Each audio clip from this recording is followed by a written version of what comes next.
E aí, pessoal, esse é mais um Filosofando no Vale. Já faz tempo que eu não faço vídeo, mas aí eu resolvi voltar, já passou o período de eleições que eu estava muito ocupado com uma série de coisas. Então eu resolvi voltar a fazer vídeos pro canal, tem poucos, né, e eu quero voltar a fazer discussões ligadas à questão de gênero, sexualidade, entre outros temas que eu vou tratar. O que me motivou a falar sobre o tema de lugar de fala é justamente o que ocorreu no programa da Fátima Bernardes com a Kéfera e um rapaz lá que estava na plateia.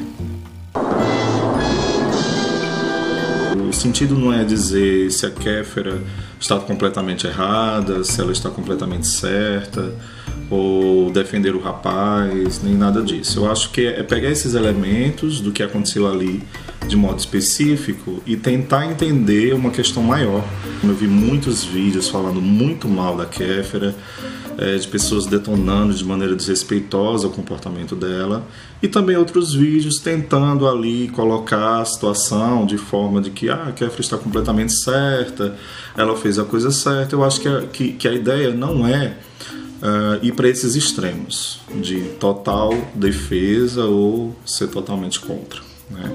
A ideia aqui, na verdade, é discutir o que realmente importa a partir daquela situação, que é o lugar de fala. Havia um rapaz que resolveu fazer sua fala, discutindo, concordando, né, sobre os direitos que as mulheres devem conquistar, de alguns direitos que ele percebe também que ainda não são garantidos e que ele concorda que deve ser. Mas a sua fala, que parecia ir no caminho correto, ela acabou desandando. Por quê? Ele resolveu dizer que, ok, tudo bem as mulheres buscarem esses direitos, mas... e esse mais, dando a entender aí que havia alguma coisa que ele não concordava, que ele não achava que as mulheres deveriam buscar. É nesse momento que talvez, de maneira precipitada, a Kéfera resolveu interromper aquele momento da fala dele e dizer que ele se explicasse, né? Porque ficou bem nítido que ele queria dizer, olha, ok, certas coisas, mas tem uma coisa aqui que eu não concordo. Essa posição dele, talvez meio autoritária, tenha causado uma situação de precipitação da própria Kéfera. E aí ele vai se explicando, tentando dizer que passou por uma situação em particular em que uma feminista o tratou de maneira diferente, né? Assim, meio arrogante, com falta de educação. A própria Fátima Bernardes, que tinha permitido que ele falasse, né, ela deu voz à fala dele, ela interrompe e diz, né, que não é bem assim, porque a gente não pode pegar uma situação particular e querer generalizar, ou seja, colocar todo o comportamento das feministas dentro do mesmo padrão e dizer, olha, uma feminista me tratou mal, então toda feminista é assim. Mas aí a Kéfera resolve interromper mais uma vez para dizer que ele estava explicando o feminismo, porque não era bem isso que ele estava fazendo, né? Ele estava, na verdade, generalizando uma experiência que ele teve particular. Não sei até que ponto isso seria explicar o feminismo. Não houve um entendimento do que estava sendo dito de ambos os lados. Também o acusou de tentar interrompê-la, quando ele tentou explicar que não estava explicando. Que o garoto falou bobagens, isso é inegável, né? Ele mostra total ignorância sobre o feminismo. Eu acho que há um senso comum na discussão dele, total ignorância, e há uma precipitação da Kéfera na hora de discutir, né? Não estou dizendo que ela está errada, nem que ela foi arrogante, mas eu acho que ela se precipitou na fala dela. Mas não quer dizer que ela esteja errada, talvez tenha sido um equívoco de comunicação. Todos nós fazemos isso o tempo inteiro, e a gente também não pode julgar a maneira de pensar e o comportamento da Kéfera por uma situação específica, né? Acho que a gente hoje vive num tribunal da internet onde você faz uma coisa num momento específico e as pessoas querem te julgar para a vida inteira sobre aquele momento. Então o que é esse lugar de fala, né? Qual a importância dele? O lugar de fala, ele vai surgir algumas décadas atrás para dar espaço a vozes que foram silenciadas.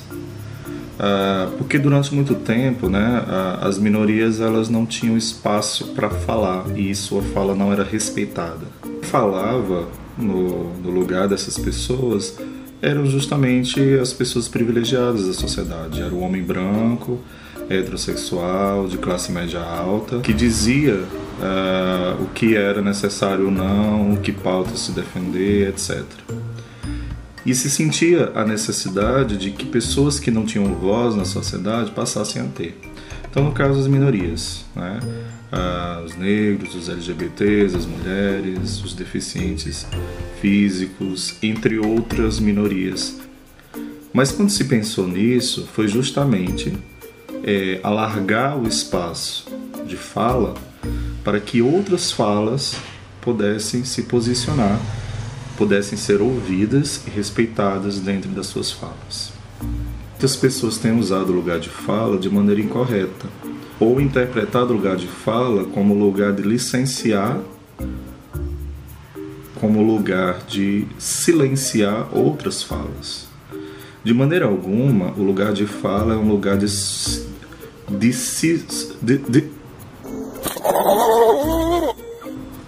Sai não. De maneira alguma, o lugar de fala é um lugar de substituir falas. Então, ou seja, na prática, não é você retirar a fala da pessoa que tem privilégios para colocar no lugar a fala de pessoas de minorias.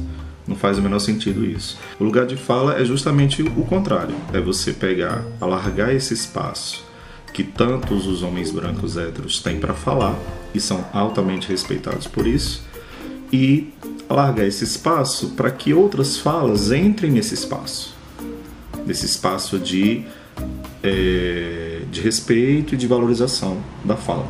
No entanto, você tem algumas pessoas que se colocam aí como ativistas, obviamente não estou generalizando, né? Mas algumas pessoas em específico que tratam o lugar de fala de maneira diferente. Vocês entendem o lugar de fala como o lugar onde ela expressa, ela fala e ponto final. Como se o lugar de fala não houvesse diálogo, né? E na verdade o lugar de fala é para justamente permitir o diálogo.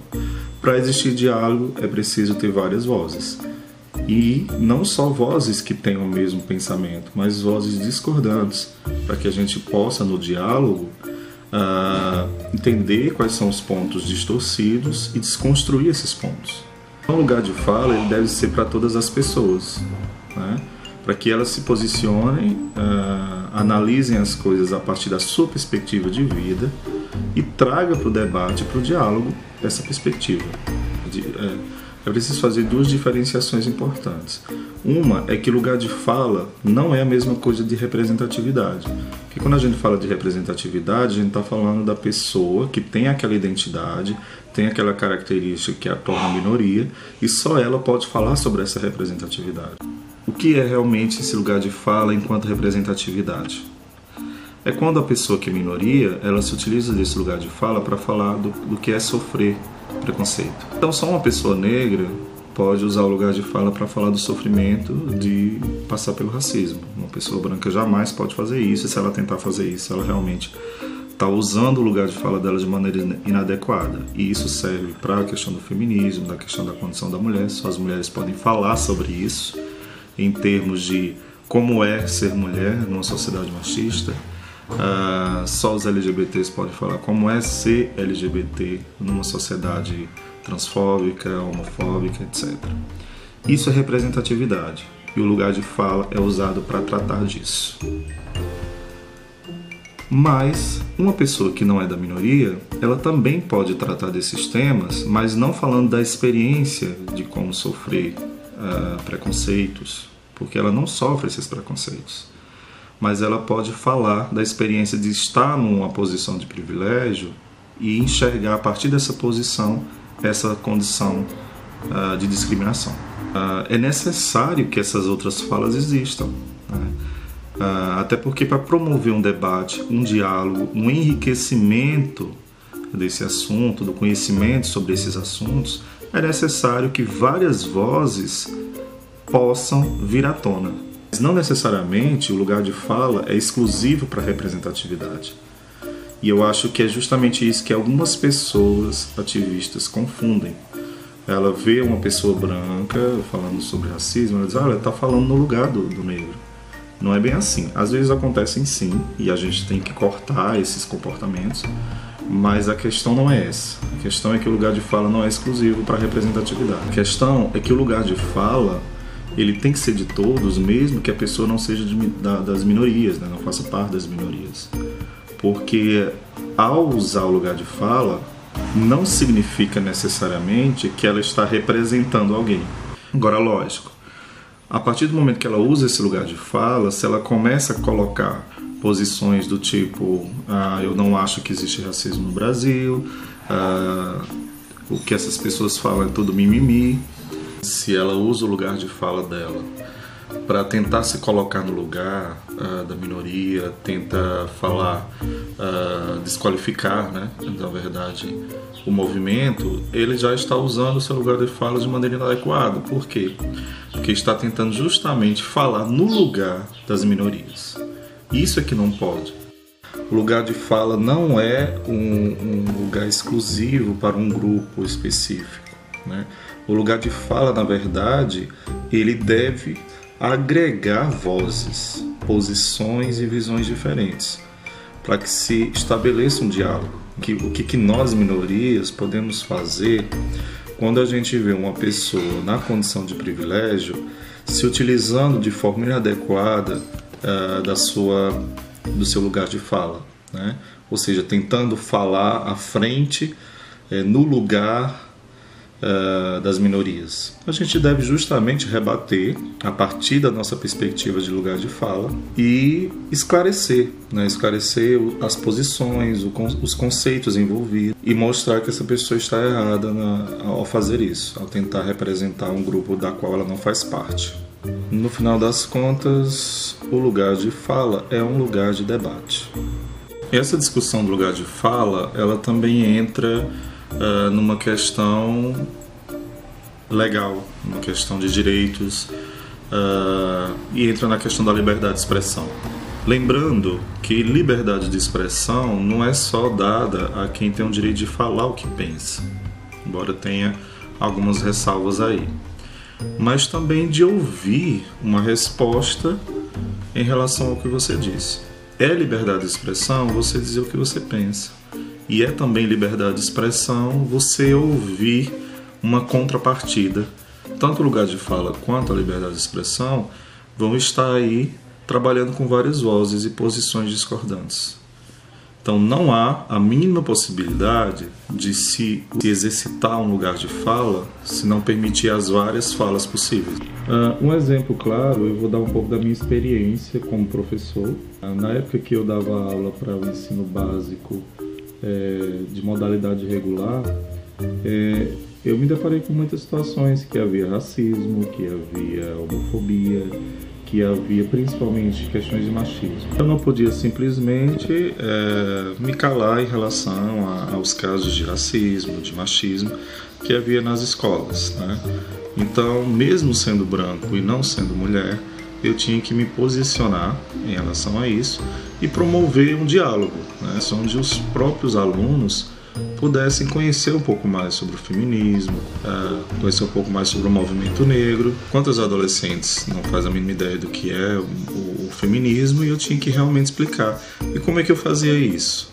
Com a base que eu tinha de estudos, né? Porque eu sou um pesquisador na área de gênero e sexualidade, pesquiso vários autores. Isso me ajudava a justamente tratar desse tema.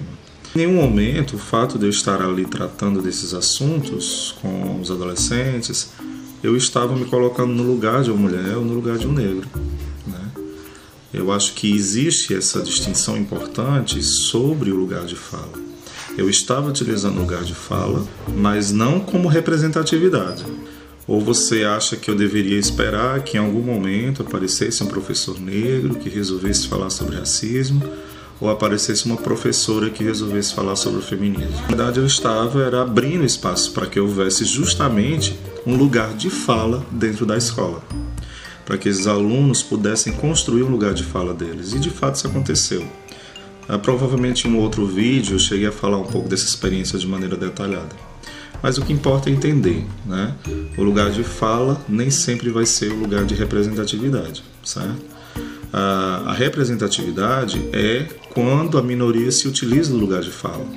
Mas esse lugar de fala pode ser usado por uma pessoa que não é da minoria, e não necessariamente essa pessoa vai estar usando esse lugar de fala para representar uma minoria. É importante também a gente entender que movimento social não é doutrina, não é uma empresa onde você tem que defender a imagem ou seguir uma doutrina, regras específicas e universais que todas as pessoas membros daquele movimento têm que pensar da mesma maneira. Então, no movimento social você vai ter pessoas que pensam totalmente diferente, e isso não empobrece o movimento, pelo contrário, enriquece, né? Porque o movimento social é um local de debate e de reflexão também. Então você vai encontrar feministas com visões diferentes. Assim como você tem as várias fases do feminismo, você vai ter feministas, né, que vão defender o feminismo como uma pauta exclusivamente de pessoas que nasceram mulher, que biologicamente são mulheres. Mas você vai ter movimentos mais recentes que vão dizer que o feminismo não está atrelado à questão biológica e que o gênero tem a ver com questões culturais. E aí ela vai essa outra perspectiva de feminismo vai discutir a feminilidade,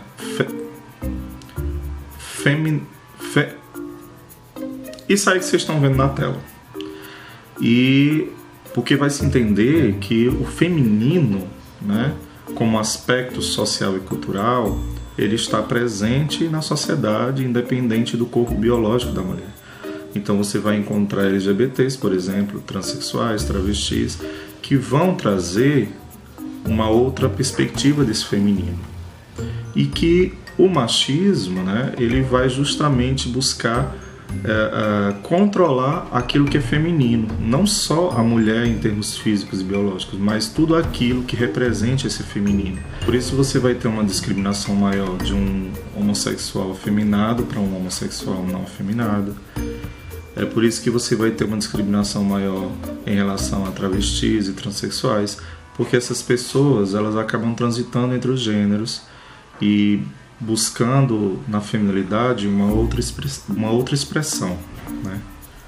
E isso vai ser condenável para o machismo.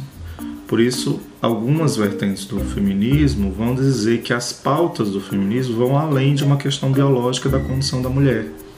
Ela vai também discutir todas as outras nuances desse feminino. E ainda você vai ter vertentes do feminismo, principalmente do feminismo que vem ali dos anos 90, com a teoria queer, onde você vai ter o próprio homem, né, a masculinidade sendo colocada como pauta do feminismo.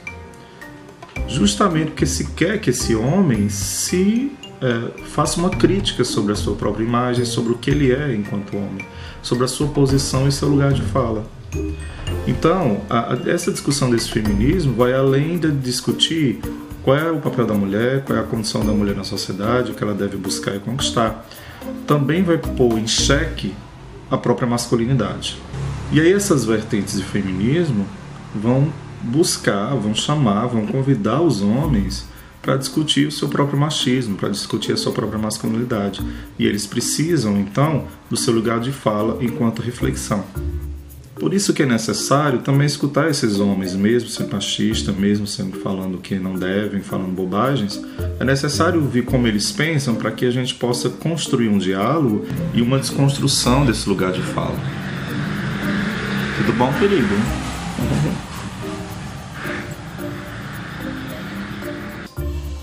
Então eu encerro a minha fala para o vídeo não ficar muito longo, pensando o seguinte, né? Em vez da gente ficar aí instigando, né, esses vídeos que vão aí estar se posicionando especificamente para um lado para o outro, a gente deve abrir a debate mesmo, né? Eu acho que o que aconteceu ali com a Kefra e aquele rapaz tem o seu lado bom, que é nos permitir debater sobre o que é o lugar de fala. O ponto é promover os lugares de fala, né? Permitir que mulheres, mulher negra da favela, a mulher branca, a mulher lésbica, que os homens também possam falar e que todos possam se posicionar, né, expressar como eles enxergam a partir da posição que estão. E permitir que haja um diálogo de respeito para que se possa construir um conhecimento mais enriquecedor sobre o assunto. Eu acho que é assim que a gente conscientiza pessoas, né? E não impedindo que elas possam falar. Então, é importante que a gente entenda essa diferença entre representatividade e o lugar de fala, onde essa representatividade deve estar, nesse lugar de fala, e que a gente passe a usar esse lugar de fala de maneira mais proveitosa, né? Não para atacar pessoas, não para dizer o que essas pessoas devem ou não fazer, mas principalmente para perguntar, para ouvir, para dizer como você se sente em relação àquilo, no caso das representatividades, obviamente, e, obviamente, construir um diálogo onde a gente possa realmente conscientizar cada vez mais as pessoas, onde todas essas pessoas tenham seu lugar de fala, possam se posicionar, entendendo do assunto ou não, porque não entendendo é aí onde a gente entra para tentar dialogar e tentar mostrar certos aspectos que essa pessoa não percebeu ainda. É isso, até mais um Filosofando no Vale. Tchau!